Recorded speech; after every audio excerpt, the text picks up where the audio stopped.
Hey babes, my name's Hannah. And my name's Chasity. Welcome back to Bookish Babes. Today we are doing our April reading wrap up. I know, it's May. I know, we're filming this on May 1st. I have 4 books to talk about. She has 7 books to talk about. So, she's gonna start. Go ahead. So, You don't know where to start? No. So, God, it feels like forever since I actually read this book. I can't believe that I read this month. Mm-hmm. I read Blood Noir, which is number 16 in the Anita Blake series by Laurel K. Hamilton. This one, I cannot say was my favorite. No. No. I gave this one 2 stars. Okay. So, in this one, Jason, who is one of my favorite characters, who is also Anita's werewolf lover, needs a favor from Anita because he has a family emergency and they need to go back to his hometown and take care of some stuff with his family. His dad is really, really sick. And when they get there, it's kind of like a real big scandal in the media because of his cousin, and him and his cousin look really alike. So there's this whole thing, which I really did not like. I thought it added nothing to the story, but it caused a whole bunch of other problems for them, so I guess it added to the plot. It kind of made no sense to me, but the real reason I gave it the 2 stars was because this story, the whole plot, could have added so much to Jason's character and gave Jason so much more, and as usual we turned it around and made it all about Anita. So like it gave her a chance to be a really good friend and like help Jason through a really tough time and help Jason's character develop, and like Jason has been so good to her, and it just didn't. It turned around and made it all about Anita, and in the end, when everything was settled with his family, it still ended up being more about how Anita could prove herself to his father instead of like Jason making amends with his family. Like he did make amends with his family, but it was still like a smaller portion than Anita like proving herself to him, which I just thought was absolutely ridiculous. It was still the Anita show. It was still the Anita show, which like we get it, Miss Hamilton. Like we get it. Anita is small and petite, and she's just the baddest of all of them. And like I love her to death, don't get me wrong, but like sometimes she needs to take a back seat and let other characters be the star. Yeah, that makes sense. So that's why this one got 2 stars, because I really would have liked to see something from the other characters. First one I read was a reread of Harry Potter and the Goblet of Fire. If you've been watching our wrap-ups, you know that I've been rereading one each month. The third one is my favorite book, so every time I reread this one, it kind of like has to follow Prisoner of Azkaban, which doesn't really give it a fair shot, but I do You're like, this oh. one. Yeah. I like the third one because it's where Harry Potter kind of starts to shift into something a little bit darker, but this one I feel like is the shift from Harry being truly a child to being more mature. I think he's kind of thrown into it with everything that happens in this book, but it is still very much like a shift in the series for me, and I love it for that. And I love, this is where we get to see a lot more of the Weasleys too, and the magic behind it, and like I love the scene of them setting up like the tent when they get like, you know, things like that. And there's also the scene here where Harry, there's like more conflict in this one, I think, between like the main 3, because Harry and Ron have that conflict because of course Ron is like jealous of all the attention that Harry's getting and feeling like, why didn't you tell me that you put your name in the goblet? And Harry's like, I didn't put my name in the goblet. And I think deep down Ron like believes him, but there's still like that jealousy that Harry always gets the attention because he's the chosen one. And so there's more of that sort of conflict that we don't really delve as much into until this book, but I did still really like it. And this is the first one that I've done this year that I've actually read the physical copy instead of doing the audiobook. And so I think that that changed the experience for me too, but I really enjoyed it. Yeah, I definitely think reading it and listening to it just are different experiences. Yeah. For whatever reason. Yeah. When I was younger, I remember Goblet of Fire being my favorite, so I'm interested to see which one's going to be my favorite on the reread. I'm halfway through the second one, guys, don't judge me. The second one I read was Serenity Poems by F.S. Yusuf. I gave this one 4 stars. It was really a heartfelt collection of poems that I really, really enjoyed. I feel like the author really like weaved their words together, making me feel like both positive and negative emotions that I maybe like was neglecting to feel, like kind of running away from a little bit. But I really, really liked this collection, and I've never read anything by this author, so I really, really liked it. I would highly recommend it if you're into poetry. Yay. Next one I read was Things We Never Got Over by Lucy Score. This was all over Book Talk. I was gonna say, I've seen this one everywhere. And I have a very long TBR list, but I saw this on Book Talk and I'm like, you know what, people won't shut up about this book, so I'm gonna try it. I really liked it. It wasn't what I thought it was gonna be. Okay. It seems like, especially when you look at the cover, it's like light blue and it's got like daisies all over it. Like you think that it's gonna be like light and fun, and it's really not. It's about a girl who has a twin sister, and she does like everything bad in her life. The twin sister does. She got into drugs and she got arrested, and she just has like a really rough past. And so the main character kind of feels like she has to overcompensate for her sister. She does everything that her family wanted her to do. She goes to college and gets a good, sensible job and marries a good, sensible man. On her wedding day, she gets a call from her twin sister saying that she's in trouble and she needs help. So she runs out on her wedding. Damn it, sis. Drives to this town to meet her sister, just to have her sister steal her car with her money and everything that she owns inside of it. And so now she's trapped in this town where she looks exactly like her twin sister. And everybody hates her twin sister. Of course. Because she is so rough. And so she's trapped in this town, and she's trying to like explain to everybody, like, I know that I look like her, I'm not like her. Little does she know that her sister actually leaves behind a daughter for her sister to take care of. So it's this whole process of her meeting her niece and meeting the people of this town. And of course, like, their initial meeting isn't great because they think that she is her sister. They think she's like Tina. But she really like gets to, and you see people like really rally around her because they care about Tina's daughter so much. And it really is just like a great story of like friendship, and a girl who, you know, came from one life and is now working as a bartender so that she can support her niece now. And it's really a great story. There is, of course, it is a romance, so there is romance involved in it, but that was like I want to read this. It was honestly really good. I want to read the romance this. Was like the least important aspect to me. It was more important. Yeah, you definitely hit the nail on the head with that one. Like, I didn't care about the romance. No, you really should read it. It was good. Yeah. I liked it. I definitely want to read that. Yeah, I'm gonna have to add that to my list. So the next one I read is called The Stranger in the Mirror by Liv Constantine, which, by the way, did you know that Liv Constantine is 2 people? No, I didn't. It's like Christina Lauren. Yeah. I had no idea until I read this book. But just as a little side note. I give this one 4 stars. So, very interesting concept. So, it started with a woman who has amnesia, and she's like hitchhiking on the side of the road, which never a good idea, guys. I don't like. Don't hitchhike. Just don't do it. Even if you have amnesia and you have no idea where you are, like, go to, like, keep walking. I don't know. But anyway, so luckily she actually gets picked up by somebody who does not kill her or rape her or any of these things, because that's where I thought we were going. But she literally has no idea who she is. So it like skips forward to 2 years. She has lived a new life for 2 years in this place. She doesn't know if she's even from there, but she hasn't been able to recover any memories. She has no idea who she was, where she came from. She's created a whole new life. And so she's working, and she has a new fiance. She's living in a new place. So she has this whole new life, which is really interesting to me. Meanwhile, we have this other point of view of this doctor named Julian, who is searching for his wife, who has been missing for 2 years. So I'm like, okay, well, it's obviously homegirl, right?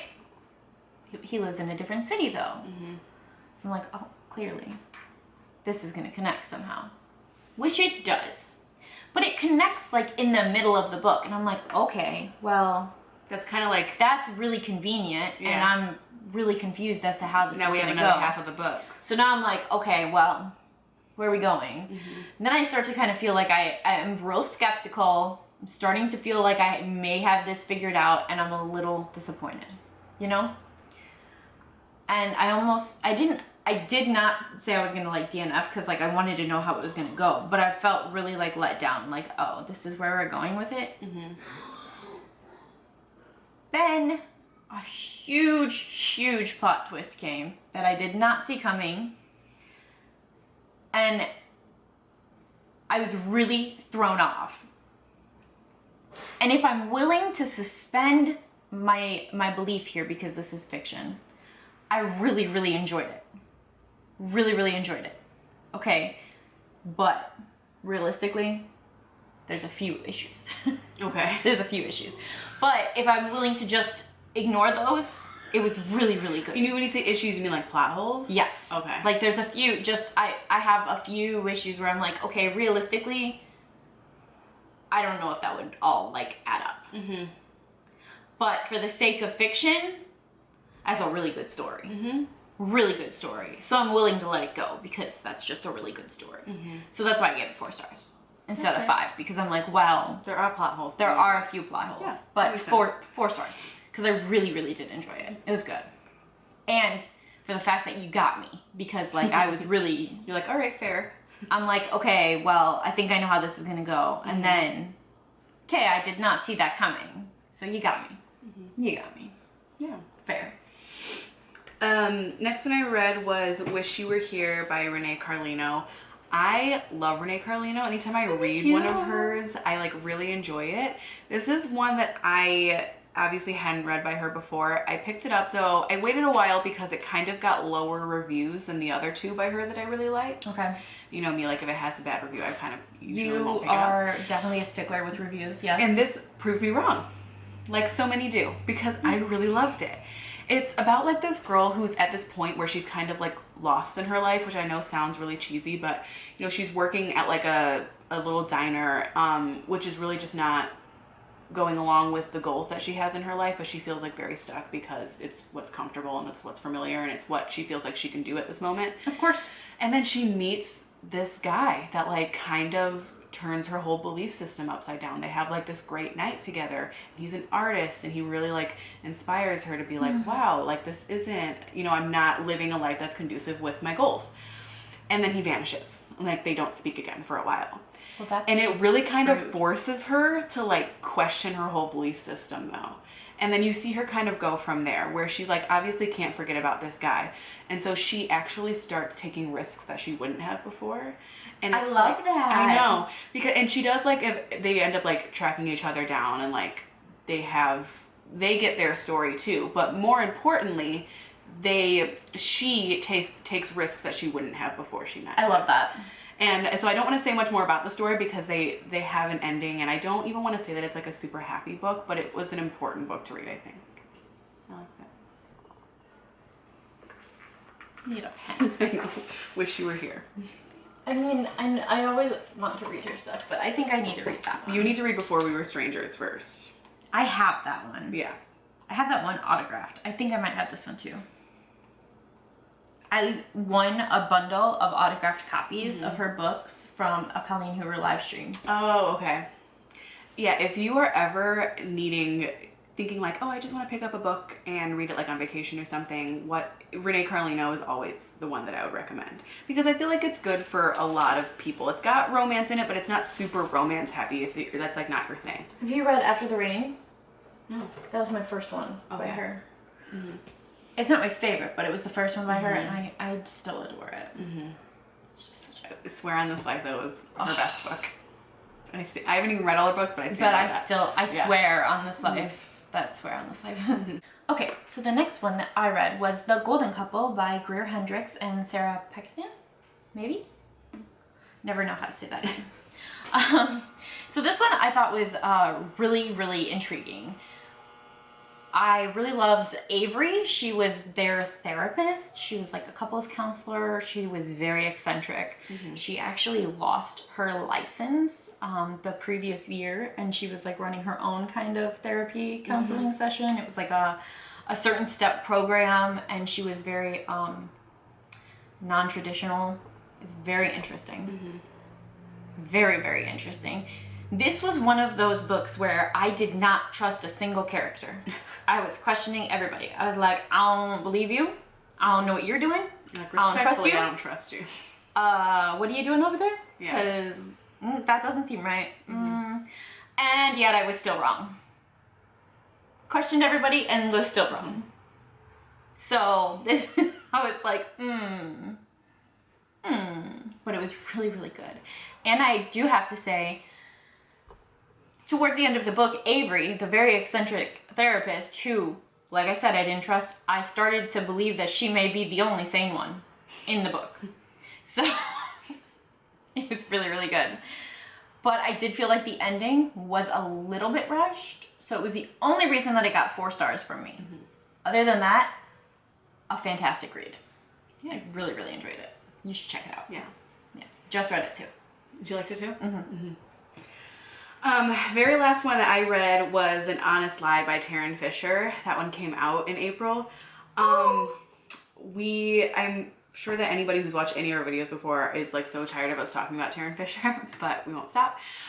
This one was really, really, really good. It's Can't Stop, Won't Stop. Right. It's like different, definitely, from anything she's ever written before. It's about, I don't want to say too much. It's definitely, you need to go in semi-blind, but it's about like this girl whose friend, I don't know if you can call her friend. You know, it says it in the synopsis, her friend, but I don't consider them friends. She's on like this girl trip, and really she's kind of not friends with any of them. She's kind of like the like new girlfriend to the you know, like when like you join the clique, group. Yeah, you know, and it's like they're all wives of a friend group, and she's new to them. Yeah, and they're all very different than her. But she's trying. Basically, one of her friends ends up getting taken.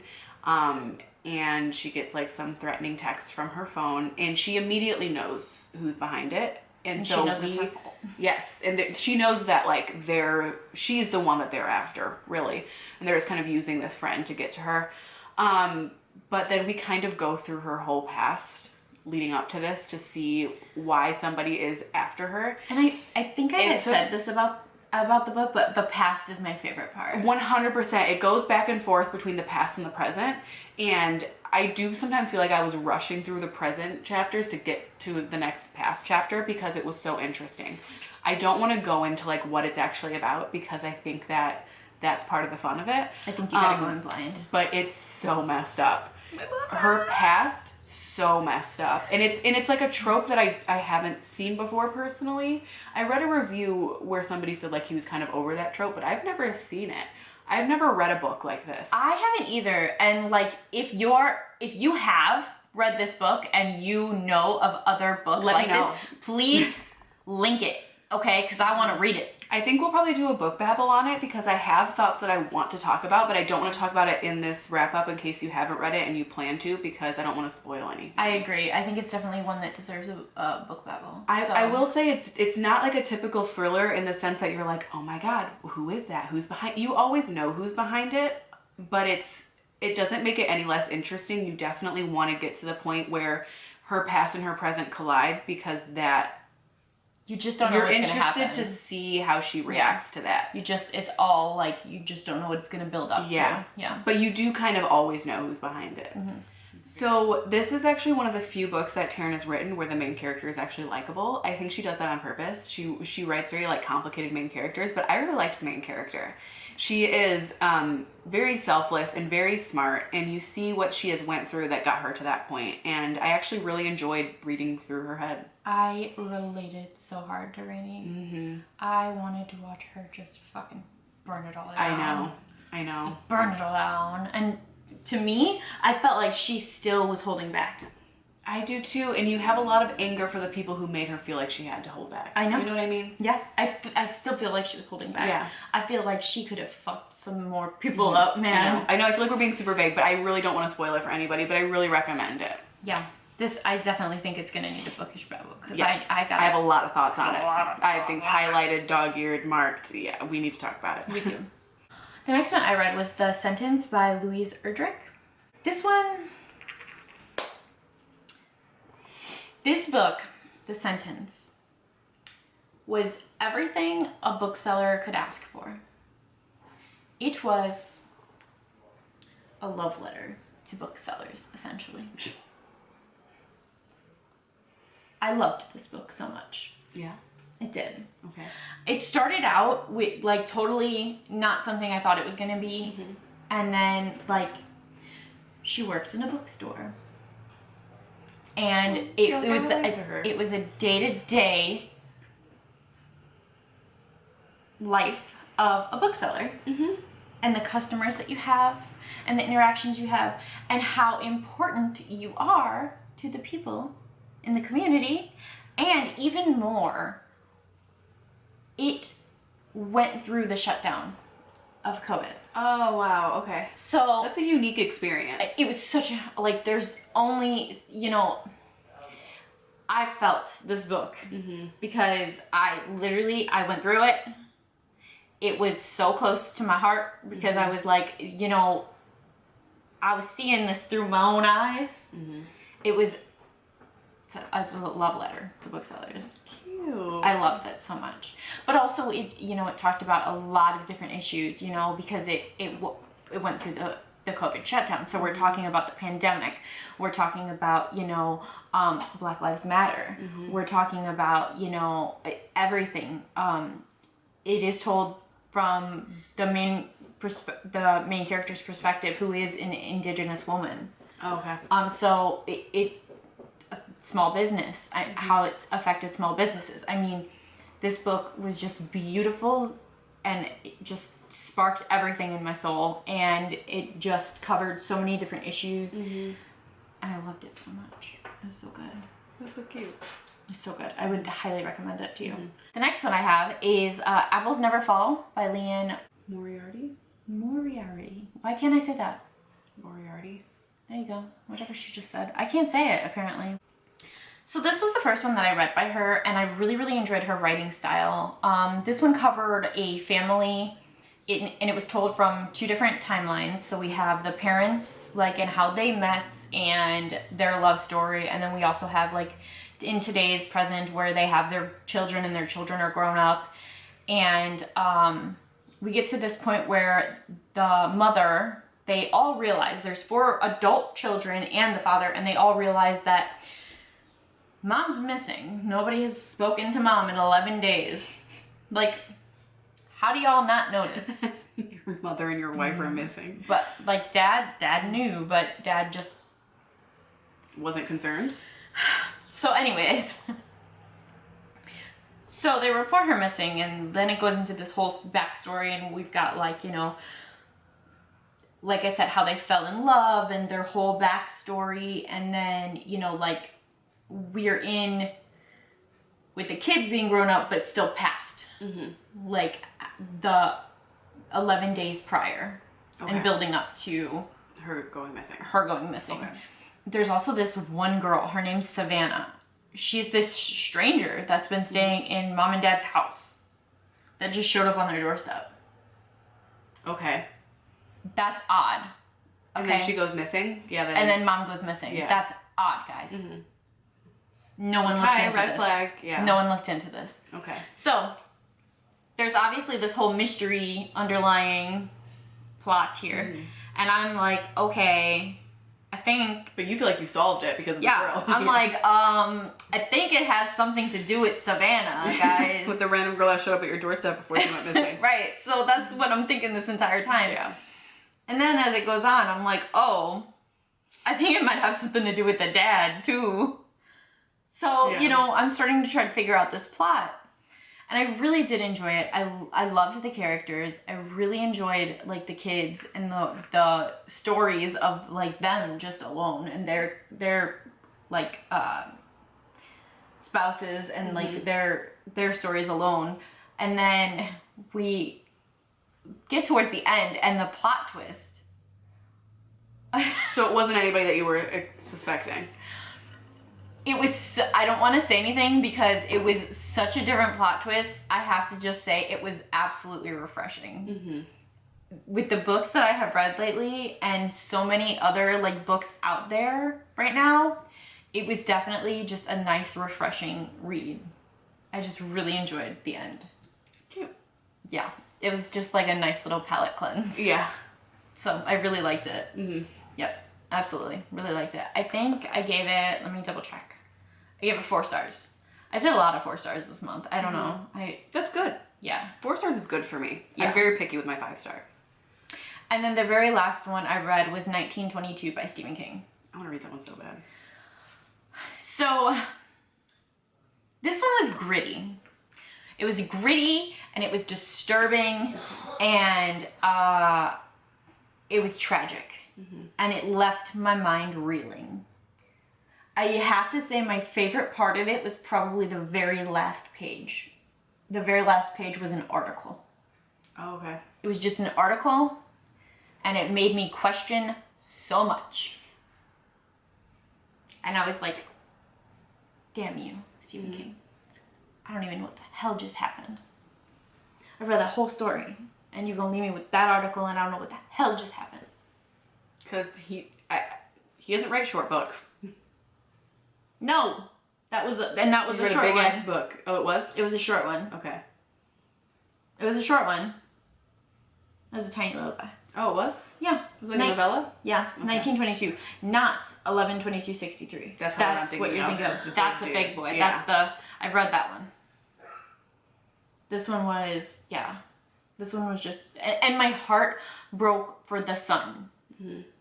His name was Henry. He wanted to go by Hank, but he really just was trying to do right by his father, which he really couldn't do right by his father because of what his father wanted to do, which was horrible.